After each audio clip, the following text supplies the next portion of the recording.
అందరికీ మరణాత పరిశుద్ధ గ్రంథంలో నుండి మనము ప్రకటన గ్రంథం ధ్యానం చేసుకుంటున్నాం. ప్రకటన అనగా ప్రకటించవలసిన గ్రంథం. ఎందుకంటే ఇది భవిష్యత్తు గ్రంథం. దేవుడు సృష్టిని కలగచేసి ఆ సృష్టిలో దేవుడు తనకు తగినట్లుగా ఎలా ఉండాలో పరమగీత గ్రంథంలో పెళ్లి కుమార్తె ఎలా సిద్ధపడాలో చెప్పాడు. రెండవది ప్రకటన గ్రంథం. సిద్ధపడిన వారు పెళ్లి విందులోనికి ఎలా వెళ్ళిపోవాలి, సిద్ధపాటు లేని వారికి భూమి మీద ఎటువంటి శ్రమలు వస్తాయి అన్నదాన్ని ప్రకటన గ్రంథంలో తెలియజేశారు. కనుక ఈ భవిష్యత్ గ్రంథంలో నుండి 19వ అధ్యాయంలో మనం ధ్యానం చేసుకుంటున్నాం. 19వ అధ్యాయము 2 భాగాలుగా మనం ధ్యానం చేస్తున్నాం.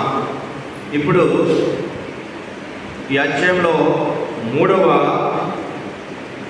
ధ్యానం కొరకు 14వ 15వ 16వ వచనాలు చదువుకుందాం. పరలోకమున్న శ్యామలు శుభ్రమైన తెల్లని నారబట్టలు ధరించుకుని తెల్లని గుర్రము ఎక్కి ఆయనను వెంబడించుచుండిరి. జనములను కొట్టుటకై ఆయన నోట నుండి వాడిగల ఖడ్గము బయలువెడచున్నది. ఆయన ఇనుప దండముతో వారిని గేలును. ఆయనే సర్వాధికారియు దేవుని తీక్షణమైన ఉగ్రతను మధ్యము తొట్టి ప్రొక్కును. రాజులకు రాజును ప్రభువులకు ప్రభును అని నామము ఆయన వస్త్రం మీద తొడ మీదను రాయబడి ఉన్నది. ప్రార్థన చేసుకుందాం. యేసు నామము కంటే గొప్ప, యేసు నామము కంటే ఈ సువార్త కంటే గొప్ప, యేసు వార్త కంటే. మహాపరిశుద్ధుడు మహిమగల దేవ, ప్రకటన గ్రంథము అనగా భవిష్యత్ గ్రంథం, రేపు జరగబోయే చరిత్ర తెలియచేసిన గ్రంథం. దేవా, ప్రకటన గ్రంథం చదివితేనే గొప్ప గొప్ప కార్యాలు అవుతాయన్నాం. దేవా, అటువంటిది 22 అధ్యాయాలు ధ్యానం చేసుకోవడానికి నీ కృపించాం. ఇదిగో 19వ అధ్యాయం చివరిలోనికి వచ్చాం.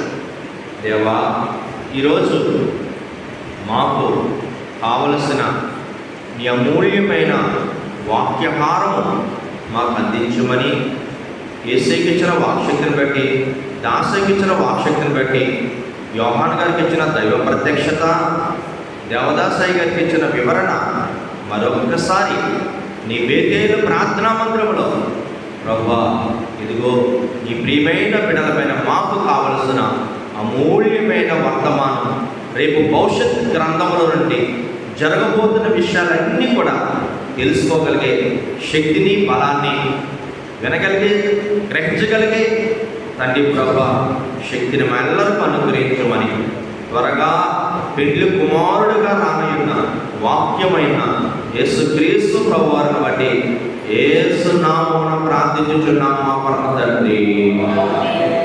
కూర్చుందాం. మరి ప్రకటన గ్రంథము ఈ 19వ అధ్యాయం చివరిలోకి వచ్చాం.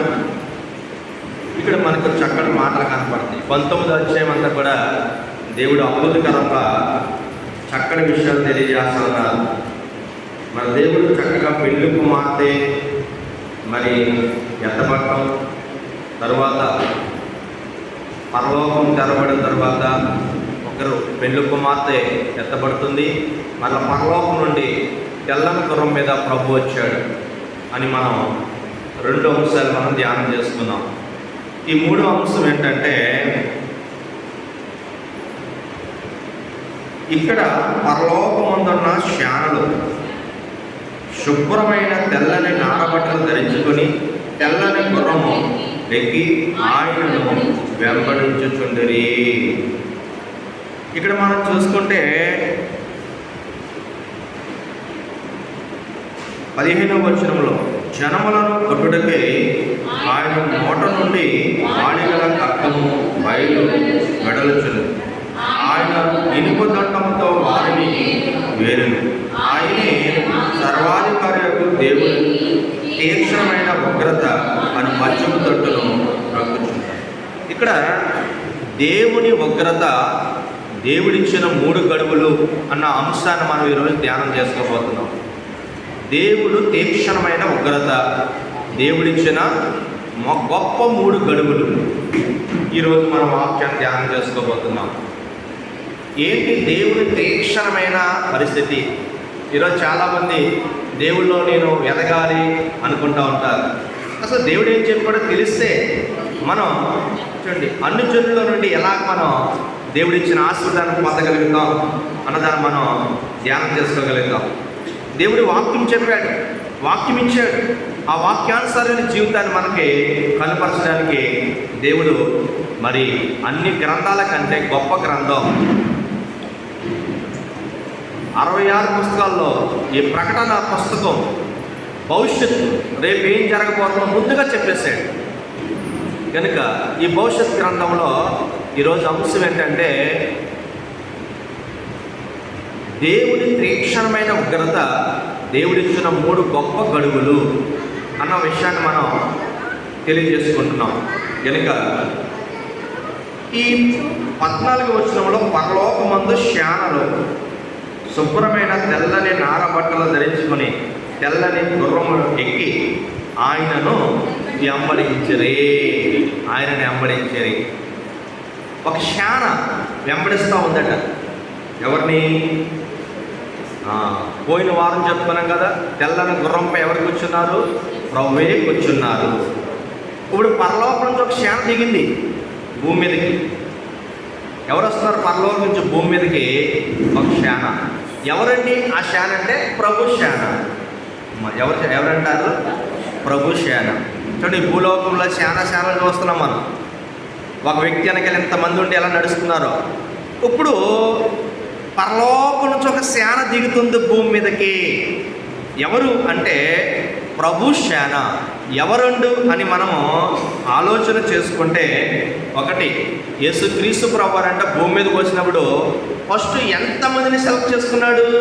12 మందిని. ఎంతమంది అంట? వాళ్ళు ఏకంగా ప్రపంచాన్ని తలకిందులు చేశారు.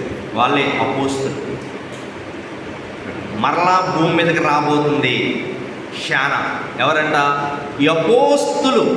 చూడండి, పరలోకం వెళ్ళిన మహాపరిశుద్ధులంట ఎలా ఉన్నారంటే, ప్రభు తెల్లని గుర్రం మీద కూర్చున్నాడు, ప్రభు తెల్లటి వస్త్రాన్ని ధరించుకున్నాడు.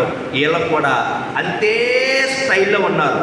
ఆయన ముందు వెళ్తున్న తెల్ల గుర్రం, ప్రభు వెనకాల వీళ్ళు కూడా వెళ్తూ ఉన్నారు. ఈ శాన ఎవరంటే, ఒకటి శిష్యులు, 2 విశ్వాసుల సమూహము, 3 పెండ్లి కుమార్తె సంఘము.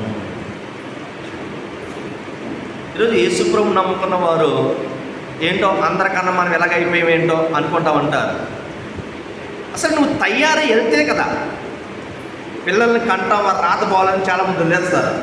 దేవుడు అలా కాదు, చెప్తాడు నువ్వు ఇలా ఉంటు నాయనా అని, నువ్వు ఇలా గొప్పవాడగా నాయనా, నీకు రేపు గొప్ప భవిష్యత్తు ఉంది, నువ్వు నా దగ్గరికి క్షేమంగా వచ్చేయాలి అని దేవుడు కోరుకుంటూ చెప్పవలసిన మాటలన్నీ కూడా పుస్తకంలో ఇమిడిచ్చారు. కాదు నేను అన్నులాగా ఉంటాననుకుంటే ఉండిపోవచ్చు, కానీ రేపు ఈ మహాశాన ఈ భూమి మీద ఏం చేయబోతుంది అన్నదాన్ని ఇక్కడ స్పష్టంగా 19వ అధ్యాయంలో రాసేసాడు. ఈ శాన దిగింది. ఎవరెవరో తెలుసుకున్నాం. ఎవరంట? ఒకటి శిష్యులు, విశ్వాసులు, పెండ్లి కుమార్తె సంఘము ప్రభువుని వెంబడిస్తున్నారు. చదువుకుందాం 15వ వచనం. చూడండి, జనములు కొట్టుటకే ఆయన నోటి నుండి వాడి గల ఖడ్గం బయలు వెళ్ళను ఉన్నది. ఆయన ఇనుప దండముతో వారిని ఏలును. ఆయనే సర్వాధికారులకు దేవుని తీక్షణమైన ఉగ్రత అను మధ్యము తొట్టు ప్రొక్కును. రాజులకు రాజును, ప్రభులకు ప్రభును అన్నాము ఆయన వస్త్రం మీద తొడ మీద రాయబడి ఉంది. ఇక్కడ తెల్లన్న వస్త్రం మీద ఎలాగా ఏం రాయబడి ఉంది అని మనం చూస్తే, మోషే గారంట ఐగుప్తు దేశం నుండి బానిసలుగా తీసుకొచ్చి దాసులుగాను రాజులుగాను యాజకులుగాను చేశాడు. యాజకులుగా చేసి ఏం రాశాడు? పరిశుద్ధుడు పరిశుద్ధుడు పరిశుద్ధుడని నుదుటి మీద రాయించాడు, వస్త్రాల మీద రాయించాడు. ఎందుకంటే ఇది స్థిరమైన గుర్తుకి రాస్తారు. ఇక్కడ యేసుక్రీస్తు ప్రభు నామమును రాసినట్టుగా మనకు కనపడతా ఉంది. సరే, ఈ 17వ వచనంలో మనం చూస్తే, మరియు ఒక దూత సూర్యబింబములో నిలిచి యునుడు చూచితిని. అతడు గొప్ప శబ్దంతో ఆర్భాటించి, రండి, రాజుల మాంసమును, సహాధిపతుల మాంసమును, బలిష్ఠుల మాంసమును, గుర్రముల మాంసమును, వాటి మీద కూర్చున్న వారి మాంసమును, స్వతంత్రులేమి దాసులేమి కొద్దివారేమి గొప్పవారేమి అందరి యొక్క మాంసము తినుటకే దేవుని గొప్ప విందుకు కూడిరండని ఆకాశం ముందు ఎదుర్చున్న సమస్త పక్షులను పిలిచెను. ఇక్కడ 17-18 చూస్తే నిజంగా భూమి మీద మనం ఎలా బతకాలో అన్నది వణుకొస్తుంది. వాక్యం అంటే ఎవరికి భయం ఉందో, ఎవరికి భక్తి ఉందో వాళ్ళకి మాత్రం వణుకొస్తుంది. చాలామందికి ఇది స్వాతి పుస్తకంలో చదివిన ఒక వాక్యంలాగా తీసుకుంటారు. అలాగే అసలు భవిష్యత్తులో రేపు ఏం జరగబోతుందో దేవుడు చెప్తున్నాడు. దేవుని మాట విని భయభక్తులు గల ఉన్నవాడు ఉన్నాడట. ఈరోజు ఎలా ఉన్నాడంటే, రేపు పరలోకంలో మహాశాన కలిగి ఆయనతో వెంబడించడం, ఆయనతో పరిపాలన చేయటం, ఆయనతో ఉండటము. మిగిలిన వారు బైబిల్ గ్రంథంలో 2 ముఖ్యమైన విషయాలు చెప్తున్నాడు. ఏంటంటే, 1 పెళ్లి కుమార్తెగా సిద్ధపడు, 2 1000 ఏళ్ల పరిపాలనతో ఆయనతో పరిపాలించు. అంటే దేవుడు కోరుకున్నది 2. ఎలా ఉండాలంటే, పెళ్లి కుమార్తె సిద్ధపాటు. పెళ్లి కుమార్తె అంటే ఆమె అంటే నోవహు కాలంలో జల ప్రళయానికి ముందు ఆరోహణమయ్యి ఒక ఆయన వెళ్ళిపోయాడు. ఆయన ఎవరు? హానోకు. ఎలా వెళ్ళిపోయాడట? దేవుడు హెచ్చరించాడు, నేను భూమిని చూశాను, అసలు మిమ్మల్ని ఎందుకు చేశానని నేనే బాధపడుతున్నాను, కనుక నేనే మిమ్మల్ని తుడిచేస్తాను. నేను చెప్తున్నాను, నోవహుకు ఒక వాడ కట్టుకోమన్నాను. ఆ వాళ్ళలోకి ఎవరు వస్తే వాళ్ళు బతుకుతారు, వాళ్ళలోకి ఎవరు రాకపోతాడు కొట్టుకుపోతాడు. అప్పుడు నోవహు వాడైతే ఇప్పుడు సార్వత్రిక క్రైస్తవ సంఘం అనే వాడ. ఈ సంఘం అనే వాడలో ఎవడుంటాడో వాడు లోకంలో వచ్చే మహాశ్రమలను తట్టుకోగలుగుతాడు, జయించగలుగుతాడు.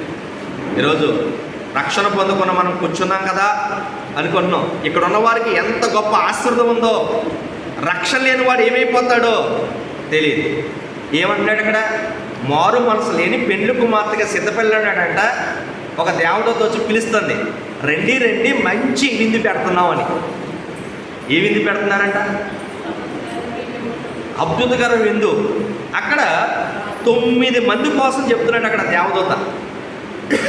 ఎంతమంది అంట? ఈ 9 మంది ఎవరంటే, ఈ భూలోకమును వేలుచున్న మహా గొప్ప అధికారులు. ఈ భూలోకములో వారు దేవుడిచ్చిన మహాకృపను లోకు కట్టి వాళ్ళ ఇష్టానుసారంగా ఉన్నవారు. అంతేకాదు, అన్నీ తెలిసి మారు మనసు పొందకుండా, రక్షణ లేకుండా వారి ఇష్టం వచ్చినట్టు జీవిస్తున్న వారు. ఈరోజు రక్షణ పొందుకున్నవాడు ఎంత జాగ్రత్తగా ఉండాలి.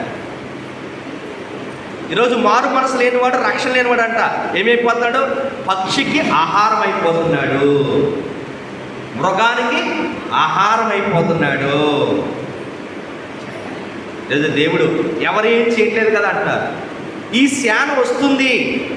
ఎవరండి ఈ శాన అంటే? శిష్యులు, విశ్వాసులు, పెండ్లి కుమార్తె. ఎప్పుడైతే శాన పరలోకం నుంచి తెరవబడి భూమి మీదకి వస్తుందంటే ఒక మహాదూత ఆహ్వానం చేస్తుంది. ఏమని? రండి, మీకు చాలా స్పెషల్ విందు పెడుతున్నాం. ఎవరు విందంటే 17 వచనంలో చక్కటి మాట కనపడుతుంది. ఎవరంట? రాజులు. ఎవరన్నా చెప్పండి. 9 మందిలో మొట్టమొదటి వారి కోసం చెప్తుంది. రాజుగారి మాంసం మీకు పెడుతున్నాం, రండి, పక్షులారా రండి, మృగములారా రండి అనేసి అంటున్నాడు. ఎందుకండి? చూడండి, ఈరోజు దేవదాస్ గారు బైబిల్ మిషన్ పెట్టి నేను అధికారిగా ఉండను అని చెప్పాడు. ఆ మాటకి చాలాసార్లు ఆలోచిస్తున్నాడు. ఎందుకు అయినా అధికారిగా ఉండనన్నాడంటే ఆయన చెప్తున్నాడు, అయ్యా నాకు మా తల్లిదండ్రులు చక్కటి పేరు పెట్టారు, దేవదాసు. దేవా అన్నా నేనే, దాసుడన్నా నేనే. కనుక దేవునికి మాత్రమే నేను ఎప్పుడు దాసుడిగా ఉంటాను, మనుషులకి మాత్రం అధికారిగా ఉండను. ఎవరికంట?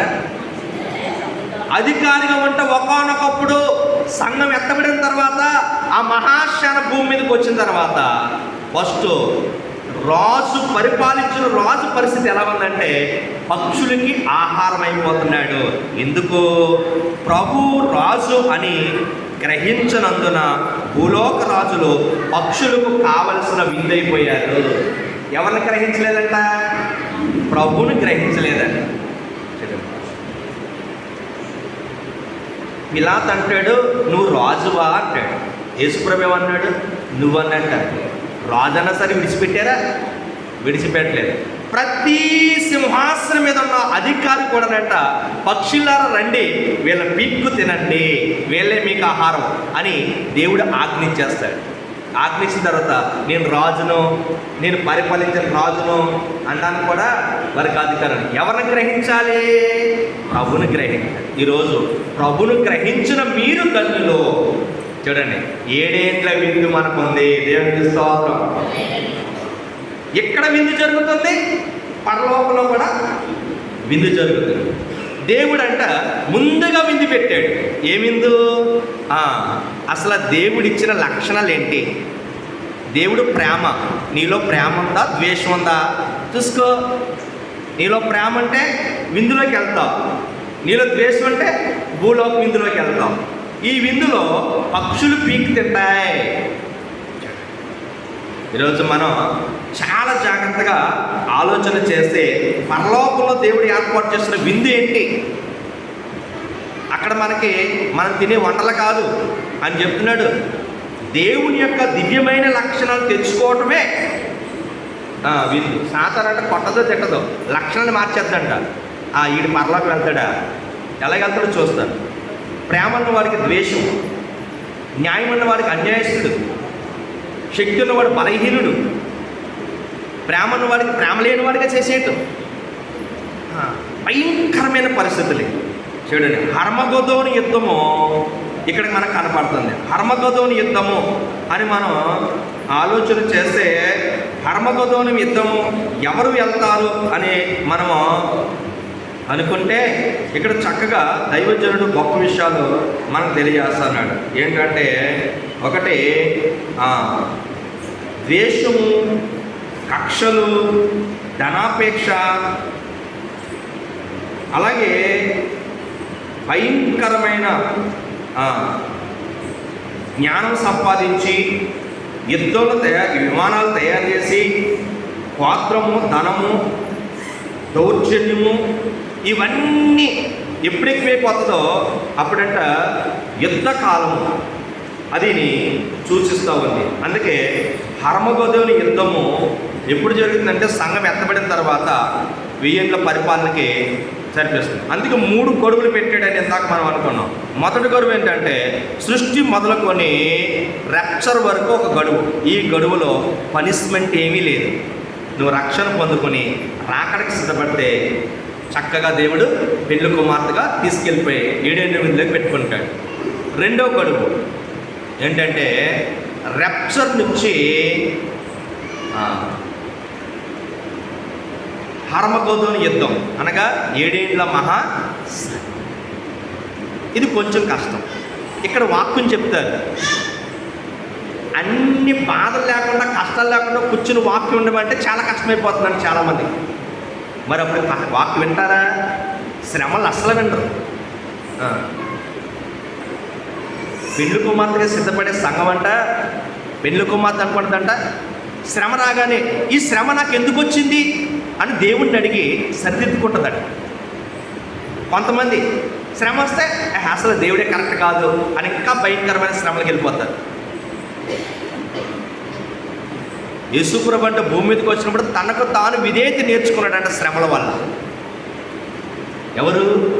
ఆ మహాదేవుడే శ్రమల వల్ల విధేయత నేర్చుకుంటే అసలు శ్రమ రాగానే నాకెందుకు వస్తుంది అని దేవుణ్ణి సరి చేసుకోవాలి అడిగి. ఇస్కేకి ప్రవక్త అని ఎస్ఏ చెప్పాడు, మరణం వచ్చింది చక్క పెట్టేసుకో అని. ఎవరిని అడిగాడు? నీ సన్నిధిలో నేను యథార్థపరుడుగా లేనా? నీ సన్నిధిలో నువ్వు చెప్పినట్లు నేను నడవలేదా? నాకెందుకు మరణం రావాలి? నాకెందుకు కష్టం రావాలి? రక్షణ పొందుకొని ఇక్కడ పేరు నమోదు చేసుకుంటే ఈ సంఘంలో ప్రతి దానికి దేవుడు జవాబు చెప్తాడు. ఈ సంఘంలో మనం ప్రభు కనబడేంత వరకు కూడా మోకాలు తెక్కకుండా మనం ఉండాలి. పరలోకంలో రేపు ఎలా ఉండడానికి ఇది ట్రైనింగ్ శంకరు. ఈ హర్మగోదోను యుద్ధము మహా కష్టము. అటువంటి కష్టకాలంలో కూడానంట వాక్యం విని మారు మనసు తెచ్చుకుని అక్కడకు సిద్ధపడాలి. ఆ శానతో కలిసి మనం వెళ్ళిపోవడానికి గొప్ప అవకాశం ఉందని దేవుడు అక్కడ చెప్తున్నాడు. ఇది రెండవ గడువు. మూడవ గడువు ఏంటంటే 1000 ఏండ్ల పరిపాలన అంచు తీర్పు. ఇంకా తర్వాత మారదామన్న అవకాశం లేదు. ఇంక అందరినీ కూడానంట దేవుడు ఎక్కడ పంపించేస్తాడంటే పంపించేస్తాడు. Full stop. చూడండి, రాజు గ్రహించనందున పక్షికి ఆహారం అయిపోతున్నాడు. 9 మందిలో మనం చూసుకుంటే రెండో వాడు ఎవరంటే సహాదుపతులు. ఎవరండి వీళ్ళు? ప్రజలను సరిగ్గా కాపాడలేనందున, మనుషులకు హాని చేసినందువలన. రాజుగారి తర్వాత ఎవరున్నారు? సహాదు. వీళ్ళంట సరిగ్గా పరిపాలన చేయలేదు. ఏం చేయలేదంట?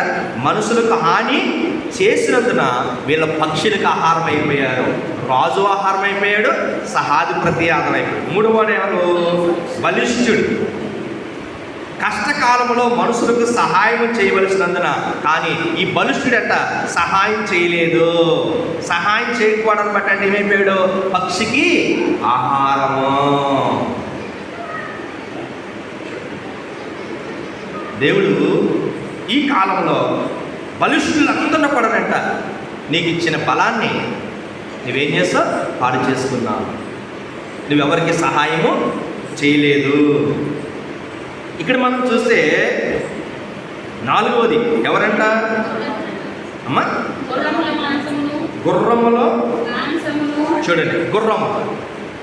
ఇది ఇక్కడ మనం పరలోక శానం నుంచి వచ్చిన పరలోక గుర్రం వేరు, భూలోకంలో తయారైన గుర్రం వేరు. భూలోక గుర్రం అంట మాంసము రక్తం అంటది. పరలోక గుర్రానికి మహిమ. ఎవరంట?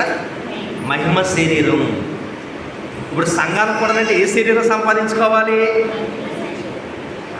పెండ్లి కుమార్తె మహిమ శరీరం సంపాదించుకోవాలి. రక్షణ పొందుకొని చనిపోయిన వారంట సమాధి చేయబడిన వారు అక్షయ దేహం వస్తుంది. ఎవరికి? పెళ్లి కుమార్తె ఉన్న వారికి శరీరం వేరు, సమాధి చేయబడిన వారి శరీరం వేరు. దేవుడు స్పష్టంగా ఈ అధ్యాయంలో మాట్లాడుతూ ఉన్నాడు. మనకి ఏ శరీరం కావాలి?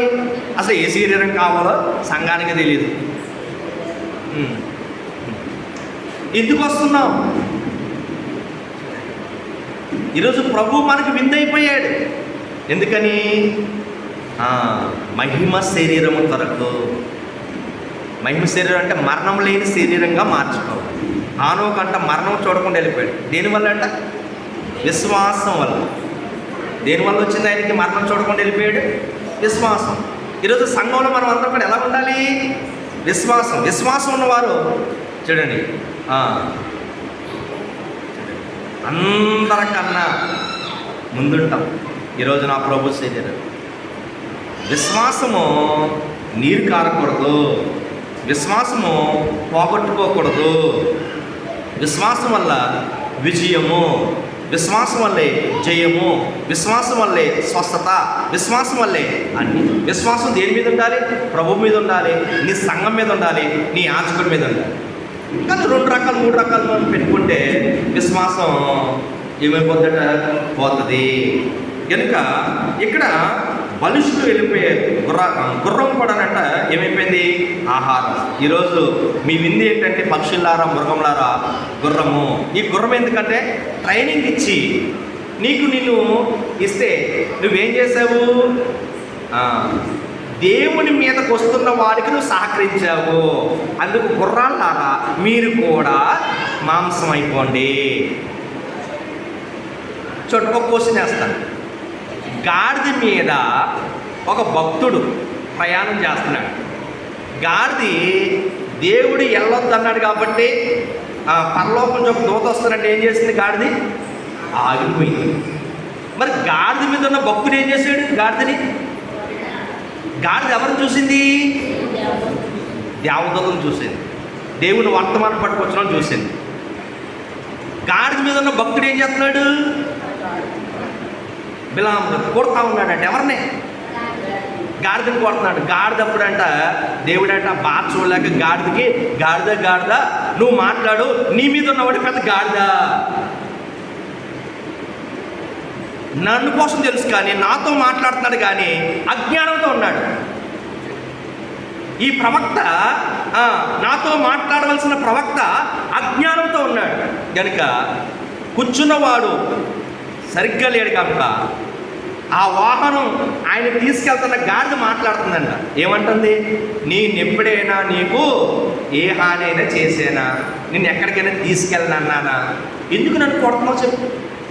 ఎవరు మాట్లాడుతున్నారు? గాడిద మాట్లాడుతుంది. అసలు పరలోకం నుంచి ఎవరు వచ్చారో చూసేవారు? చూడు ఎవరున్నారు అక్కడ, కొలు చూడు ఒకసారి అన్నప్పుడు చూస్తే అప్పుడు దేవుడు అంటే తెరిచాడు. ఆ కొలు తెరిస్తే ఆ ప్రవక్త అంటే ఎవరిని చూశాడు? దేవదూతను చూశాడు. మేము వెళ్ళొద్దన్నా సరే నువ్వు వెళ్తున్నావు. ఈ కాలం అంతా కూడా బోధ ఎలా ఉంటుందంట? ధనాపేక్ష, ధనాయామోహం. బిలాము లాంటి బోధకులు ఉంటారు, జాగ్రత్త అని దేవుడు హెచ్చరించాడు. ఓ సంగమా, బిలాము లాంటి బోధకులు ఉంటారు, జాగ్రత్త. అటువంటి బోధ మనకు వద్దు. చూడండి, ఏది ఆశించకుండా యథార్థంగా దేవుని పని. మరి దైవజనుడు స్త్రీని కూడా ముట్టుకోకుండా ఈరోజు బైబిల్ మిషన్ అందుకుని ఈ లోకానికి అందించాడు. ప్రభుకి మహిమ కలుగును గాక. ఆయన ఏర్పాటు చేసుకున్న బిడ్డలు కూడా ఉన్నతమైన అన్ని కూడా విడిచిపెట్టి వచ్చి పని చేస్తున్నారు. ఇక్కడ గాడిద మాట్లాడింది. గాడిద తప్పు చేస్తుందా? గాడిద మీద ఉన్న ప్రవక్త తప్పు చేశాడా? ఇప్పుడు ఇక్కడ గుర్రం తప్పు చేసింది.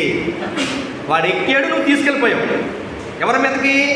దేవుని మీదకి. ఎవరి మీదకి? గుర్రములారా మీరు కూడా మాంసం అయిపోయిన పక్షులకి. అయిపోయింది. భూమి మీద ఉన్న గుర్రాలన్నీ కూడా మాంసాలు అయిపోయింది. తర్వాత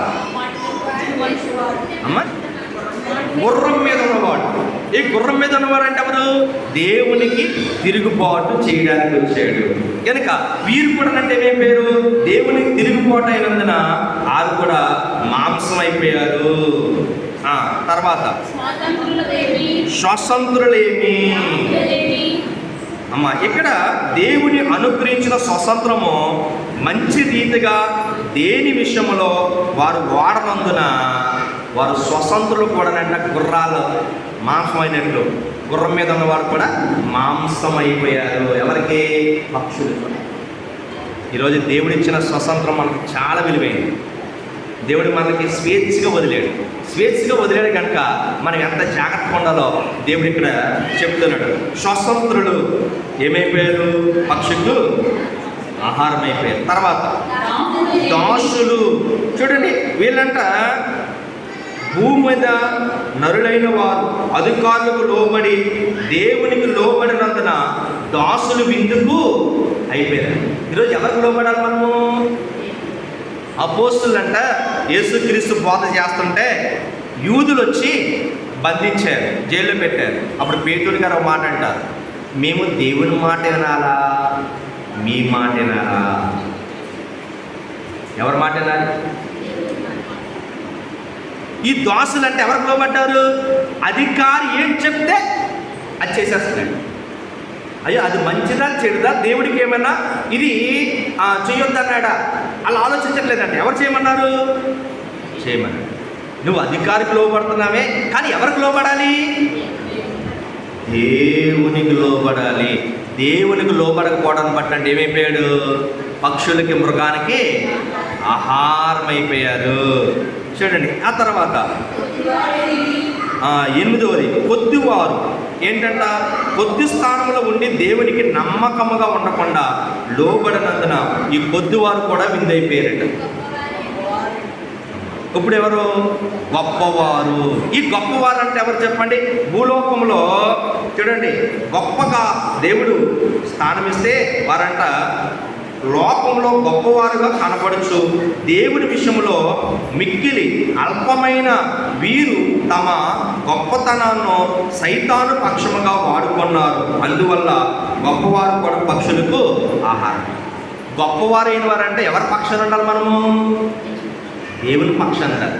దేవుని పక్షాన ఉండకపోతే చూడండి, సాతాను పక్షాన ఉండవాలంట ఈ 9 మంది చాలా గొప్పవారు భూలోకంలో పేరు ప్రతిష్టలు సంపాదించారు. వాళ్ళందరూ కూడానంట ఒక దేవతతో వచ్చి విందుకు రండి అని తీసుకెళ్ళి వారందరూ కూడానంటే ఏం చేసింది? విందుకు అప్పగించింది. చదువుకుందాం. దేవుని గొప్ప విందుకు కూడి రండని ఆకాశమందున ఎగురుస్తున్న సమస్త పక్షులను పిలిచెను. మరియు ఆ గుర్రం మీద కూర్చున్న వారితోనూ ఆయన సేనతోనూ యుద్ధం చేయడానికి ఆ పూర్వమును భూరాజులను వారి సేనలను గుడిగా చూచిరి. అప్పుడు మృగము దాని ఎదుట సూచక క్రియలు చేసి దాని ముద్రను వేయించుకొనిన వారిని, ఆ మృగము ప్రతిమలకు నమస్కరించిన వారిని మోసపరిచి ఆ అబద్ధ ప్రవక్తయు పట్టబడి వారిద్దరూ గంధకముతో మండుచు అగ్నిగుండములు ప్రాణముతోని. ఇక్కడంటే ఈ మహాసేన దిగింది. ఈ మహాసేన అంటే ఎప్పుడైతే ప్రభుతో వస్తున్నారో ఈ భూలోకంలో కూడానంట అపవాది, అబద్ధ ప్రవక్తలు, లేకపోతే క్రూర మృగం ఎవరంటే అంత్యక్రీస్తు. ఈయన ఏం చేస్తాడంట? ఈయన కూడా ఒక వీళ్ళందరూ కూడా గొప్ప శాంగ తయారయ్యి ఈ శాంగ ఇబ్బంది పెడుతున్నారండి. ఒకప్పుడు శిష్యులు చంపబడ్డారు, ఒకప్పుడు విశ్వాసులు అవమానం పొందుతున్నారు, ఒకప్పుడు పెళ్లి కుమార్తె చాలా కష్టపడింది. ఇప్పుడు ఎక్కడి నుంచి వచ్చింది? పరలోకం నుంచి వచ్చింది. పరలోకం నుంచి వచ్చినది కూడా అటాక్ చేయాలని చూస్తారంట. కానీ ఇప్పుడు దేవుడు అంటే వారిని ఎలా మార్చేశాడంటే మహిమ శరీరంతో మార్చేశాడు. కనుక వీళ్ళంటే ఎలా మారిపోయారంటే, 2 దశలోనికలు 2:8 చూసుకుంటే వారంట ఒక గొప్ప ఆయుధాలు తయారు చేసుకున్నారు. దేవునికి స్తోత్రం. ఏంటి ఆయుధాలు అని మనం ఆలోచన చేస్తే అక్కడ చక్కటి మాట కనపడుతుంది.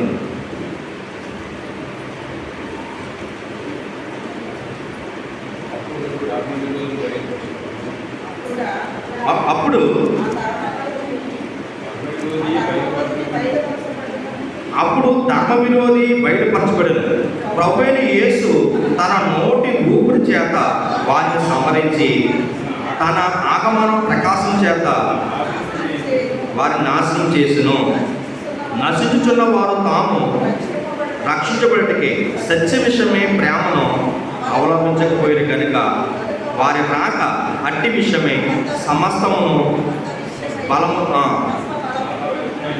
నానా విధములైన సూచకులతోనూ మహత్కారంతోనూ దుర్నీతిని పుట్టించు సమస్త మోసమును నశింపచేయు వారితో సాతాను కనుపరచు బలం అనుసరించుచుండెను.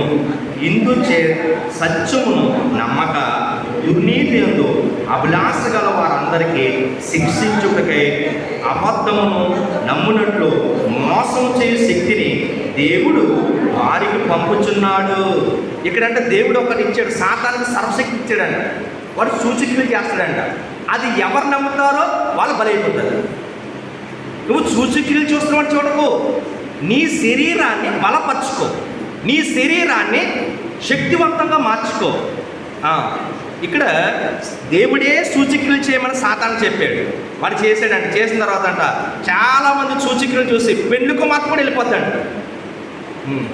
అబద్ధ ప్రవక్తలు వస్తారు, అబద్ధ బోధకులు వస్తారు, వాళ్ళు సూచక్రియలు మహత్కారం చేస్తారు, వాళ్ళు వెళ్ళిపోతారు. దేవుడు అంటున్నాడు రోమ 13:12 చూస్తే ఒక చక్కటి నువ్వే మహాశక్తివంతముగా నువ్వు తయారవ్వాలి అని దేవుడు చక్కటి మాట ఇక్కడ తెలియజేస్తున్నాడు. చదువుకుందాం అమ్మా.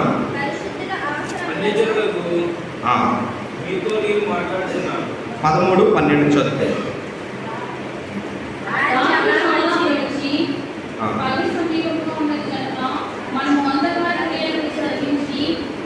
అంధకార క్రియలను విసర్జించి తేజో సంబంధమైన యుద్ధోపకరణము ధరించుకుందాము. చూడండి, ఏం ధరించుకోవాలంట? యుద్ధోపకరణం. దేవుడు చెబుతున్న మాట మనమంట. చూడండి, యేసుక్రీస్తు ప్రభు నోటు వల్ల ఏమొచ్చిందంట? ఊపిరి వారిని హతం చేసింది. ఒకప్పుడు సృష్టి కలుగును కాకంటే కలిగింది. దేనివల్ల? నోటికి ఎంత శక్తి ఉందో చూడండి. ఎలాగ పడితే అలాగ మనము ఉపయోగించుకోలేదు. చూడండి, దేవదత్త అందాడు, ఇదిగో నేడు రక్షకుడు మన కొరకు పుట్టి ఉన్నాడు, ఇదే మీకు ఆనవాలు.